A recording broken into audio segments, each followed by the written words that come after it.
Please subscribe and press the bell icon to get latest updates of নির্ঝরের স্বপ্ন। আপনারা শুনছেন কাহানি।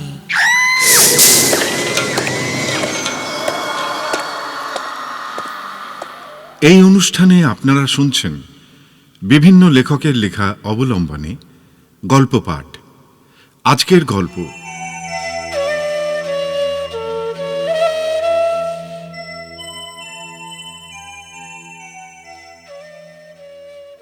খবরের কাগজের বিজ্ঞাপন দেখে ঝোঁকের মাথাতেই জয়ন্তী মোহনপুরের কন্দর্পনারায়ণ গার্লস স্কুলের শিক্ষিকা পদের জন্যে আবেদন জানিয়েছিল।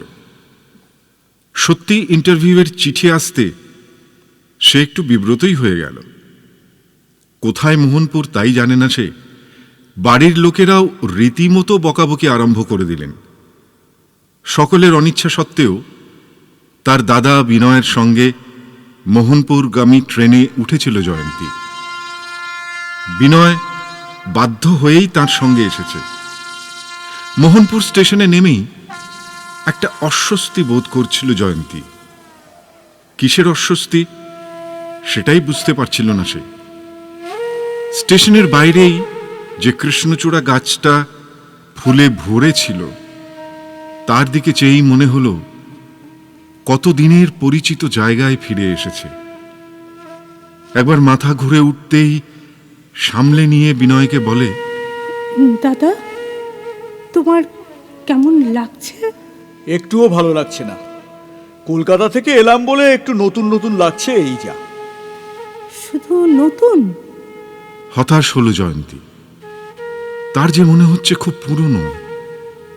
নিজের মনকে সান্ত্বনা দিল। ইন্টারভিউয়ের ভয়ে মন খারাপ হয়ে আছে প্রথম থেকেই। সে বেশ সোজা পথ ধরেই এগিয়ে যাচ্ছিল। চারদিকে লাল মাটি, একটু উঁচু নিচু রুক্ষ কাকরের দেশ মোহনপুর। মাঝে মাঝে ঘন সবুজ বুনো গাছের ঝোপ, তাতে অজস্র লাল হলুদ বেগুনি সাদা ছোট ছোট ফুল ফুটেছে। স্থানীয় লোকেরা বলে পুটুস গাছ। সে কথাও অনায়াসে জয়ন্তীর মনে পড়ল। একটু পরে বিনয়ই কথা বলল। একটু ধমকের সুরে বলে উঠল, এই, কাউকে জিজ্ঞাসা না করে সোজা চলছিস যে? চিনিস নাকি স্কুলটা? একটু অপ্রস্তুত হলো জয়ন্তী। বিনয়কে বলতে পারল না সবই তার চেনা লাগছে। বুকের মধ্যে অস্বস্তির কাঁটা আর একবার অনুভব করে সে। তবু বলে, কেন? চিঠিতে তো লেখা ছিল ওই ওই স্টেশন থেকে সোজা গেলেই। নিজের দুর্বল স্বর তার নিজের কানেই বাজে। আসলে রাজবাড়ির পথটা তার বড় চেনা মনে হচ্ছে। স্কুলে পৌঁছতে 12:30 বেজে গেল। বিনয় ভেতরে যেতে রাজি হলো না, বলল, মেয়েদের স্কুল, তুই যা, আমি বাইরে থেকে বাড়িটা দেখি। হাজার হোক রাজবাড়ি। শেষ দিকে তার গলায় ব্যঙ্গ ফুটে উঠল। জয়ন্তী অন্যমনস্ক হয়েই ভেতরে এলো। তার ইন্টারভিউয়ের চিঠিটা দেখাতে একজন কেরানি তাকে নিয়ে গেল হেডমিস্ট্রেসের ঘরে। জানালো, বসুন, তিনি এক্ষুনি আসবেন মিনিট 10-এর মধ্যে। জয়ন্তী ঘরের চারদিকে সন্ধানী দৃষ্টি ফেলে দেখতে লাগলো। সর্বত্রই পুরনো দিনের ছাপ পড়েছে। সেকালের জমকালো চেয়ার, টেবিল, সোফা, দেওয়ালে অয়েল পেন্টিং করা ছবি। সেই ছবির দিকে চেয়েই জয়ন্তী যেন স্তব্ধ হয়ে গেল। প্রকাণ্ড আকারের ছবিটিতে একটি প্রমাণ আকারের মানুষ দাঁড়িয়ে আছেন।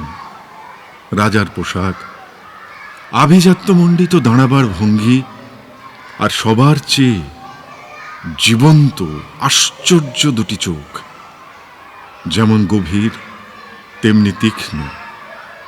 সারা পথের অস্বস্তি, হেডমিস্ট্রেসের পর্দা ঘেরা ঘরের ভয় ভয় ভাব সব কিছু ভুলে জয়ন্তী সেই ছবির দিকে তাকিয়ে রইল। কয়েক মুহূর্ত পরেই রাগে তার মুখ লাল হয়ে উঠল। ছবিটার নিচে যে চেয়ারটা ছিল তার উপর উঠে দাঁড়িয়ে সে ছবিটার উপর দু হাতে আঘাত করতে লাগল, মুখে অস্ফুট চিৎকার। এবার এবার চিনতে পেরেছি তোমায়, আমি চিনতে পেরেছি। বাইরে থেকে কেরানি ও চাকরেরা শব্দ শুনে দৌড়ে এসে যা দেখল তাতে হতবাক হয়ে থাকা ছাড়া উপায় ছিল না। মৃণালিনী রায়ও এসে পড়েন। এ কি হলো, কি ব্যাপার? প্রবীণ শিক্ষিকার গাম্ভীর্য ত্যাগ করে ছুটে তিনি এলেন।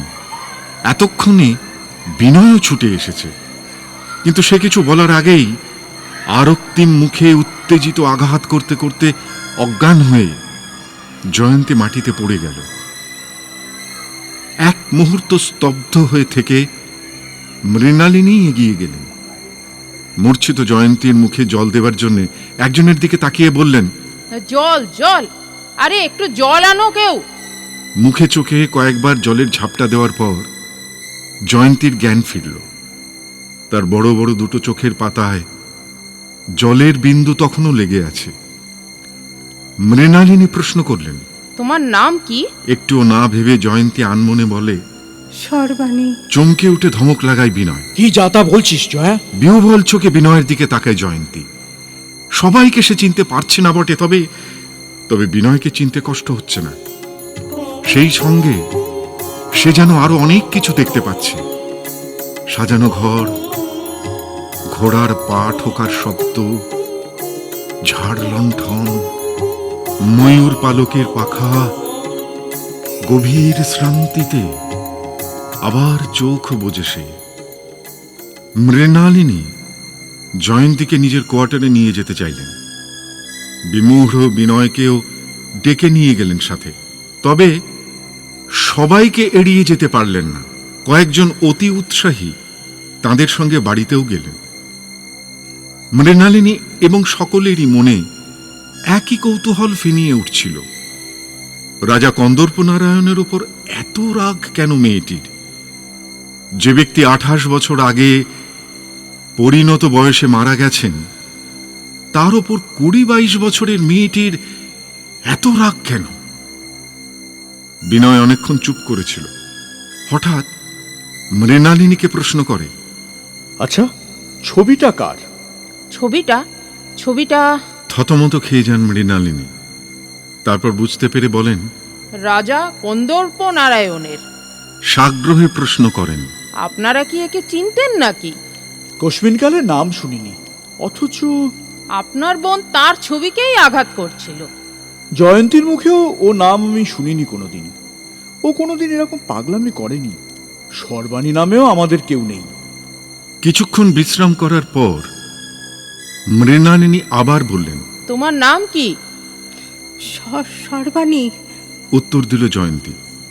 তবে জয়ন্তী কার নাম? চকিতে তার দিকে দৃষ্টি ফেরালো জয়ন্তী।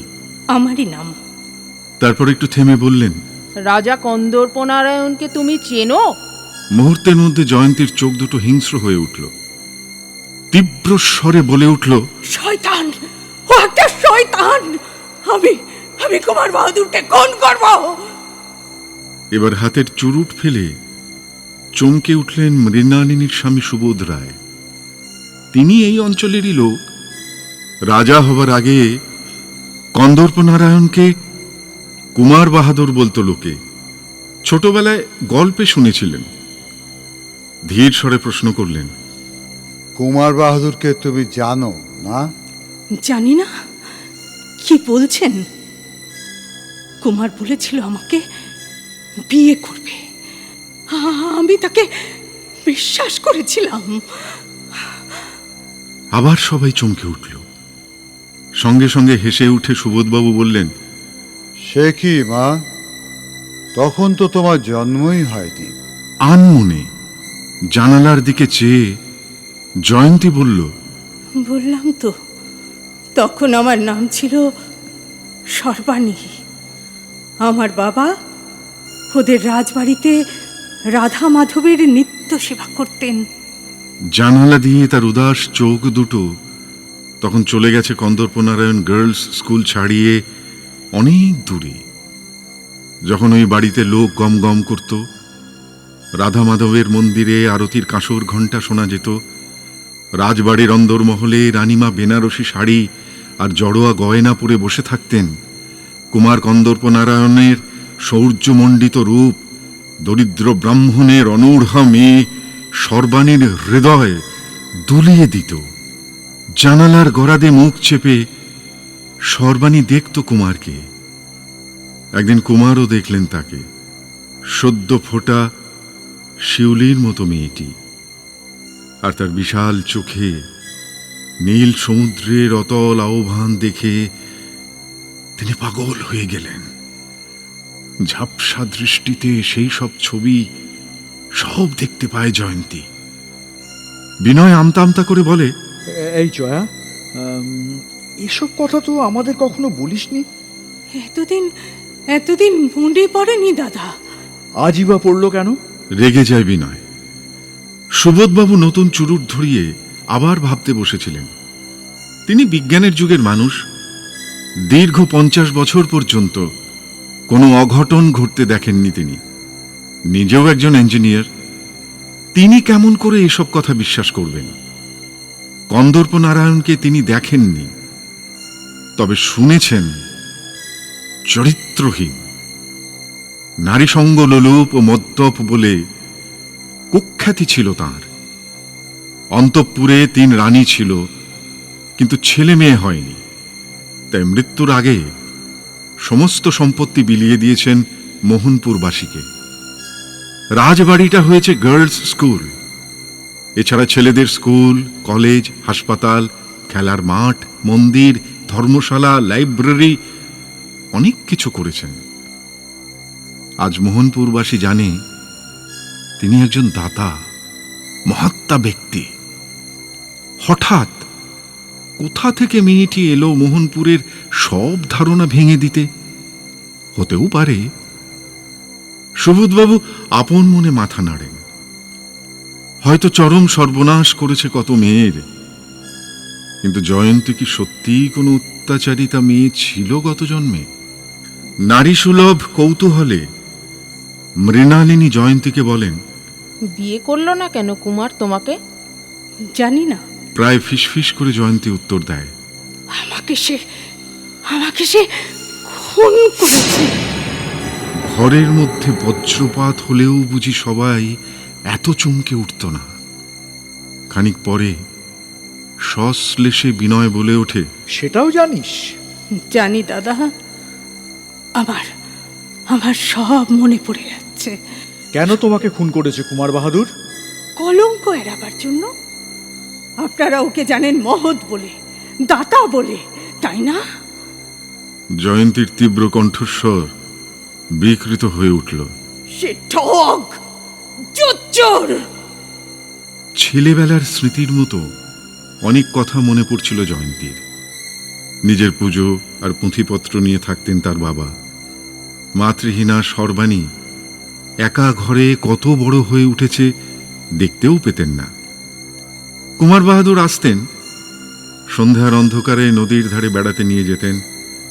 তার ঘন কালো চুলে দুহাত ডুবিয়ে দীঘল চোখে চোখ রেখে কত প্রতিশ্রুতি দিতেন। সে কথা অবিশ্বাস করার মতো জোর ছিল না সপ্তদশী সর্বাণীর। আজ এমন করেই কুমার যেদিন তার উপর সব রকম অধিকার প্রতিষ্ঠা করে গেলেন, সেদিনও সর্বাণী তাকে চিনতে পারল না। হঠাৎ ফুঁপিয়ে কেঁদে উঠল জয়ন্তী। মৃণালিনী তাকে নিজের 2 হাতের মধ্যে টেনে নিয়ে বললেন, কি হলো, কাঁদছো কেন? জয়ন্তী তার বুকে মুখ রেখে বলল, আমার চরম সর্বনাশ করেও সে ওকে বিয়ে করলো না। আমি দরিদ্র ব্রাহ্মণ কন্যা বলে। সে বলতে পারল না কুমার তার অবাঞ্ছিত মাতৃত্বের সংবাদ শুনে হেসেছিলেন, 2 চোখে চোখ রেখে সান্ত্বনা দিয়েছিলেন, তারপর বলেছিলেন, কাল কাল আমরা অনেক দূরে বেড়াতে যাব। রাত্রে নিজের ঘর থেকে বেরিয়ে এসে দাঁড়িয়েছিল সর্বাণী কুমারের নির্দেশ মতো। এত রাতে কোনোদিন রাস্তায় বেরোতে পারেনি সর্বাণী। তবু কুমার আছেন তো, ভয় কি?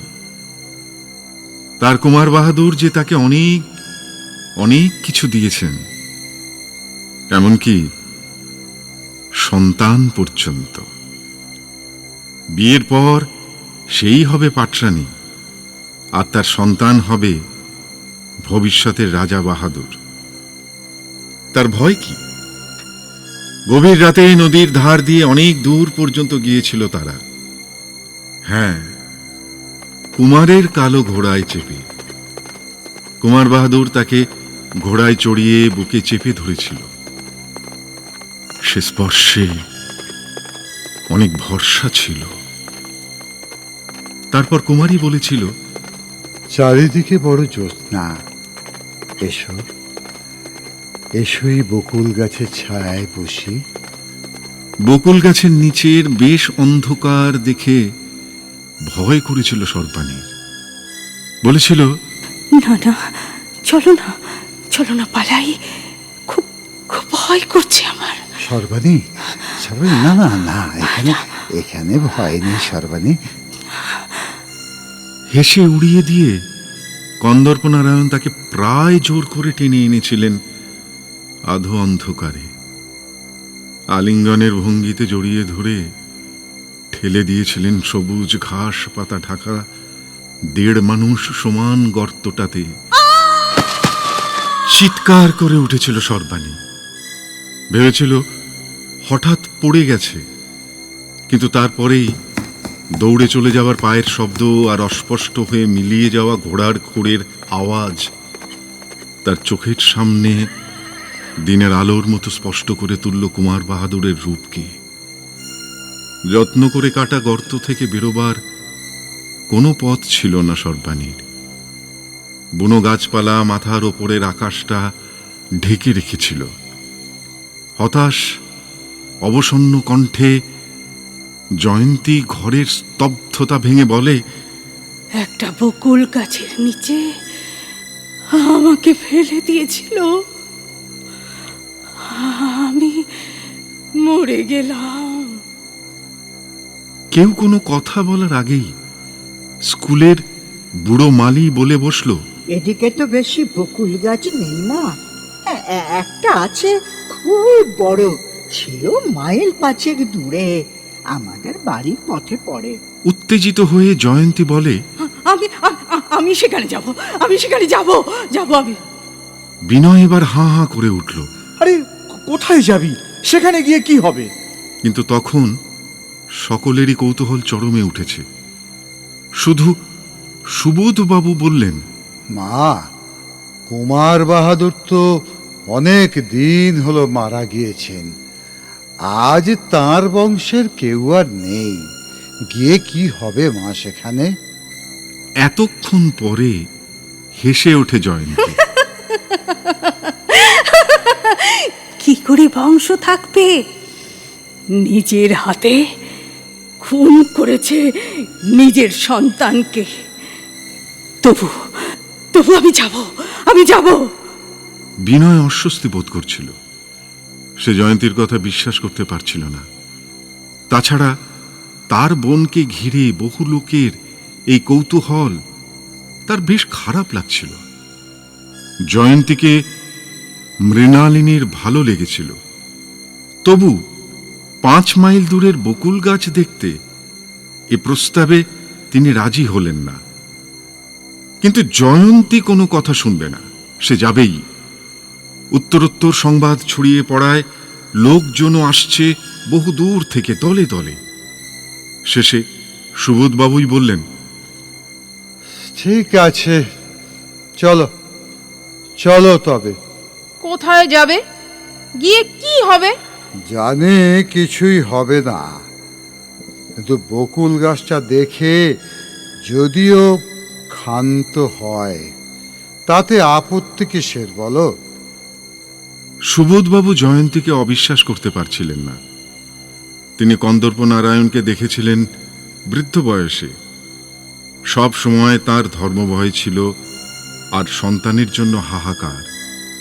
3 রানী, ঐশ্বর্য, তবু কোনো সন্তান ছিল না।